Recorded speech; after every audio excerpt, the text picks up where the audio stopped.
মানুষ মরছে, মরতে দাও, তাতে আপনাদের কি? হুইল চেয়ার দেওয়ার জন্যও আমাদের নির্দেশ দিতে হচ্ছে। খুবই লজ্জাজনক অবস্থা। হাসপাতাল তৈরি না করলে, সুবিধে না দিলে মানুষ তো বেসরকারি হাসপাতালে যেতে বাধ্য হবেই।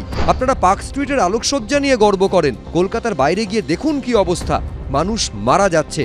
দক্ষিণ 24 পরগনার মথুরাপুরে প্রাথমিক স্বাস্থ্যকেন্দ্র উন্নয়ন সংক্রান্ত মামলায় হাইকোর্টে এভাবেই তীব্র ভর্ৎসনার মুখে পড়ল রাজ্য সরকার। প্রায় 60 বছর আগে এক স্থানীয় বাসিন্দা হাসপাতাল তৈরির জন্য এই জমিটি সরকারের হাতে তুলে দিয়েছিলেন। তারপর পুরন্দরপুর প্রাথমিক স্বাস্থ্যকেন্দ্র তৈরি হলেও তার অবস্থা শোচনীয়।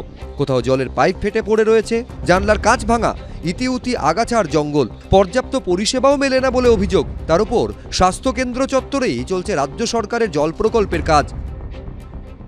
এখানে ভালো ডাক্তার আসতেছে না। মানে কৌতলাতে লোক আসে, ঘোড়াদলতে লোক আসে, বিভিন্ন জায়গায় লোক ভালো আসে, কিন্তু পরিকাঠামো ঠিক নেই। হ্যাঁ, মামলাকারীদের দাবি, জল প্রকল্প নিয়ে কোনো আপত্তি নেই, কিন্তু হাসপাতালের পরিকাঠামোর উন্নয়ন হোক। মঙ্গলবার কলকাতা হাইকোর্টের প্রধান বিচারপতির বেঞ্চে এই মামলার শুনানি ছিল।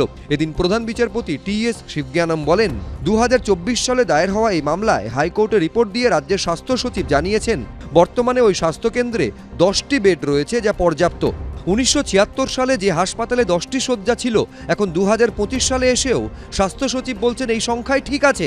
একমাত্র কোনো নির্বোধী এই যুক্তিতে বিশ্বাস করবে। রাজ্য সরকারের আইনজীবীকে উদ্দেশ্য করে কড়া ভাষায় প্রধান বিচারপতি বলেন, আপনারা ভোট নিয়ে চিন্তিত, ভোটারদের নিয়ে নয়। আপনারা পার্ক স্ট্রিটের আলোকসজ্জা নিয়ে গর্ব করেন, কলকাতার বাইরে গিয়ে দেখুন কি অবস্থা।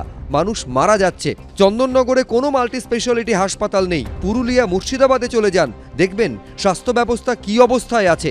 রাজনৈতিক ইচ্ছে ছাড়া আমলারা কাজ করতে পারেন না। ভক্তি ছাড়া রথ টানা খুব মুশকিল। আপনাদের নিয়োগ সংক্রান্ত নীতি পরিবর্তন করতে হবে। মানুষই আপনাদের ক্ষমতায় বসিয়েছে, তাদেরকে কিছু ফিরিয়ে দেওয়ার দায়িত্ব আপনাদেরই। সেই সঙ্গে চিকিৎসার জন্য দক্ষিণ ভারতমুখী ভিড়ের দিকে কার্যত ইঙ্গিত করে প্রধান বিচারপতি প্রশ্ন তোলেন, মানুষকে কেন করমণ্ডল এক্সপ্রেস ধরতে হয়? মথুরাপুরের স্বাস্থ্যকেন্দ্রের মামলায় রাজ্য সরকারের উদ্দেশ্যে প্রধান বিচারপতি আরও বলেন, যারা আদিবাসী হিসেবে জন্মগ্রহণ করেছেন তাদের কি অধিকার নেই আধুনিক সমাজের সঙ্গে তাল মিলিয়ে নিজেদের উন্নত করার? আপনারা সুন্দরবনের মধুর জিআই ট্যাগ নিয়ে গর্ব করেন, সেটা সংগ্রহ করতে কত কষ্ট হয় জানেন? হয়তো মনে করেন যে এরা চলে গেলে মধুকে সংগ্রহ করবে।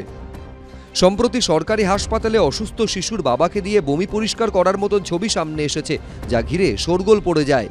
এর মধ্যেই আবার কলকাতা হাইকোর্টের স্বাস্থ্য ব্যবস্থা নিয়ে কড়া সমালোচনার মুখে পড়ল রাজ্য সরকার। শৌভিক মজুমদার, গৌতম মণ্ডল, দীপক ঘোষ, এবিপি আনন্দ।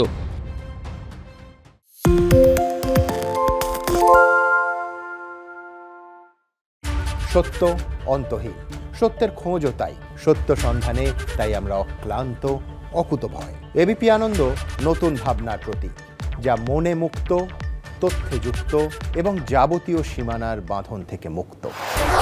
সীমা না শব্দটির মধ্যে লুকিয়ে আছে মানা শব্দটি, যেন চোখ রাঙানি এক অদৃশ্য বেড়াজাল, যা আটকে রাখে আমাদের এক ছোট্ট গণ্ডির মধ্যে। একমাত্র সঠিক খবরই গড়ে তুলবে এক মুক্ত সমাজ। সেই জগৎ গড়ার লক্ষ্যে কোনো সীমানার ঠুকুটি আমরা মানব না। এবিপি আনন্দ এগিয়ে থাকে, এগিয়ে রাখে।